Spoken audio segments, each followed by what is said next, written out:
Hello all, welcome to 3 stars channel. అందరూ ఎలా ఉన్నారు? ఇవాళ వీడియోలో నేను కొలోసియం చూపించబోతున్నాను.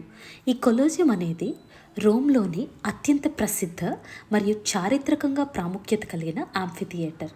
దీన్ని ఫ్లావియన్ యాంఫిథియేటర్ అని కూడా పిలుస్తారు. ఇది సుమారు 70 to 80 AD మధ్య నిర్మించబడింది.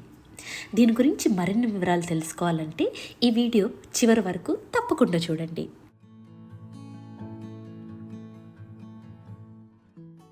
కొలోసియంకి వెళ్ళే దారిలో ఇది ఒక సీనిక్ స్పాట్.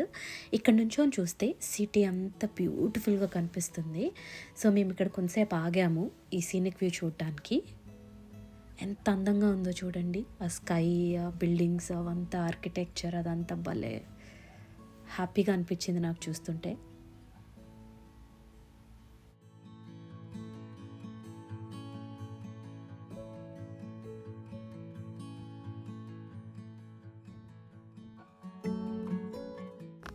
ఈ కొలోసియం చరిత్ర గురించి కొన్ని విషయాలు తెలుసుకుందాం. ఈ కొలోసియం నిర్మాణాన్ని చక్రవర్తి వెస్పాసియన్ ప్రారంభించాడు మరియు అతని కుమారుడు టిటస్ దీనిని పూర్తిగా నిర్మించాడు. ఇది రోమన్ సామ్రాజ్యానికి చెందిన ప్రజలకు వినోదం అందించడానికి ఉపయోగించబడేది. గ్లాడియేటర్ పోర్ట్లతో పాటు వివిధ పబ్లిక్ స్పెషల్స్ మరియు ఇతర కార్యక్రమాలు నిర్వహించడానికి ఇది ప్రముఖ కేంద్రంగా మారింది. సో ఈ కొలోసియం ముట్టడి దృశ్యంతో కూడిన పెద్ద వేదిక, 3 అంతస్తులు మరియు 80కి పైగా ప్రవేశ ద్వారాలు ఉన్నాయి. కొలోసియం సుమారు 50,000 నుండి 80,000 మందిని ఆహ్వానించగలదు. ఇది సమకాలీన కాలంలోనే అత్యంత గొప్ప యాంఫిథియేటర్లలో ఒకటిగా భావించబడుతుంది. నేటికి కొలోసియం ఒక ప్రధాన పర్యాటక ఆకర్షణగా ఉంది. ప్రతి సంవత్సరం లక్షల మంది సందర్శకులు ఈ ప్రదేశాన్ని సందర్శిస్తారు. కొలోసియం రోమన్ సంస్కృతి, కళలు మరియు చరిత్రకు ప్రతీకగా ఉంది. ఇది ప్రాచీన రోమన్ జీవితాన్ని, వారి వినోదాన్ని మరియు సామాజిక కార్యక్రమాలను తెలియజేస్తుంది. ఇది గ్లాడియేటర్ పోర్ట్ల కోసం ప్రసిద్ధి చెందిన ప్రదేశం. ఇక్కడ ప్రాచీన యుద్ధ కులాలకు చెందిన యోధులు ఒకరిపై ఒకరు పోటీలు నిర్వహించేవారు. వీరి మధ్య జరిగిన పోట్లు తీవ్రతతో కూడినది మరియు వీటిని ప్రజలు ఎంతో ఆసక్తిగా చూసేవారట. ఇక్కడ జంతువుల పోట్లు కూడా జరిగేవి. పులులు, సింహాలు మరియు ఇతర పెద్ద జంతువులతో యోధులు పోటీలు జరిపేవారు. ఇది ప్రజలకు మరింత ఉత్సాహాన్ని కలిగించే కార్యక్రమంగా భావించబడేది. కొలోసియంలో వివిధ రకాల ప్రదర్శనలు, నాటికలు మరియు పబ్లిక్ స్పెషల్స్ నిర్వహించబడ్డాయి. ఈ ప్రదర్శనలు చరిత్ర, పురాణాలు మరియు దేవతల కథలను ఆధారంగా చేసుకొని ఉండేవట. కొలోసియం చరిత్రలో అనేక మార్పులు జరిగాయి. దీని యొక్క దక్షిణ ముఖము మరియు ఇతర భాగాలు విపరీతమైన నష్టం చెందాయి. భూకంపాలు ఇంకా కాలం గడిచే కొద్దీ దీని నిర్మాణంలో చాలా భాగాలు కూలిపోయాయి. అయితే 12వ శతాబ్దంలో దీన్ని తిరిగి ప్రారంభించాలని ప్రయత్నించారు. వారేం చేశారంటే అప్పట్లో దాన్ని ఒక నివాస స్థలంగా మార్చుకున్నారు. కానీ పూర్తిగా పునర్నిర్మాణం జరగలేదు. 18వ శతాబ్దంలో కొలోసియంని క్యాథలిక్ చర్చ్ ఆధ్యాత్మిక స్థలంగా గుర్తించింది.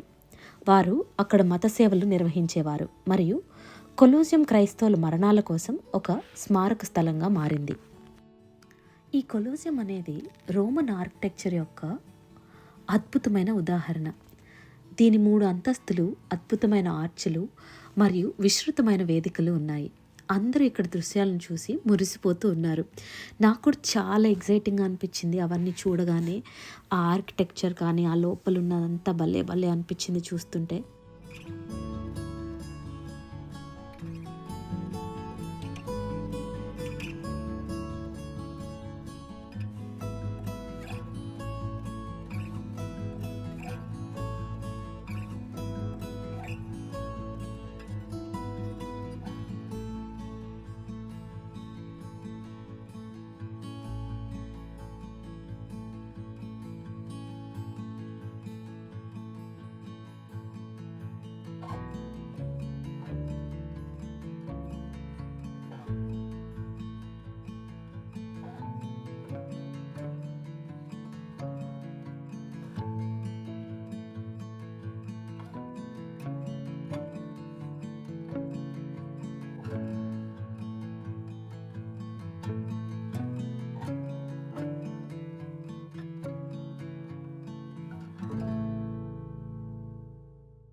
ఇది కొలోసియం నుంచి బయట వ్యూ ఎంత అందంగా ఉందో చూడండి. వావ్! అంతే అండి, కొలోసియం మొత్తం చూసేసాము. ఇక్కడ నుంచి మేము వాటికన్ సిటీ వెళ్తున్నాము. కొలోసియం నుంచి వాటికన్ సిటీ ఒక 16 to 20 minute డ్రైవ్ ఉంటుంది. బట్ చాలా బ్యూటిఫుల్గా ఉంటుందంట. సరే అది కూడా చూసేద్దాము అని వెళ్తున్నాము. మళ్ళీ మేము బ్యాక్ షిప్కి 5 లోపు వెళ్ళిపోవాలి. అందుకే తొందరగా వెళ్ళి జస్ట్ ఒక 10 minutes అక్కడ ఉండగలము అని డ్రైవర్ చెప్పారు.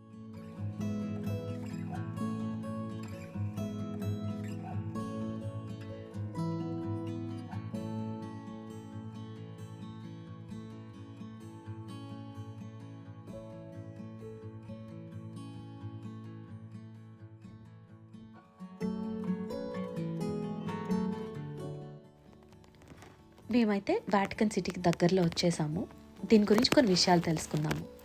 ఇది ప్రపంచంలోనే అతి చిన్న దేశం అన్నమాట. ఇది వచ్చేసి 110 ఎకరాలు మాత్రమే ఉంటుంది. ఈ నగరము అనేక ప్రత్యేకమైన అంశాలను కలిగి ఉంటుంది. అయితే వాటికన్ నగరం అంతర్జాతీయ సంబంధాలలో ప్రత్యేక స్థానం కలిగి ఉంది. ఇది మత సంబంధిత అంశాలపై కేంద్రీకృతమైన చర్చలకు వేదికగా పనిచేస్తుంది మరియు శాంతి సమానత్వం కోసం పోరాడుతుంది. నాకైతే చాలా బాగా నచ్చింది ఈ వాటికన్ సిటీ. మనం కావాలంటే స్పెషల్గా ఈ సిటీకి వచ్చి ఉండొచ్చు ఒక 2-3 days. అంత వైబ్ ఉంది అక్కడ, జనాలు, ఆ ప్లేస్, అదంతా నాకు చాలా బాగా నచ్చిందండి.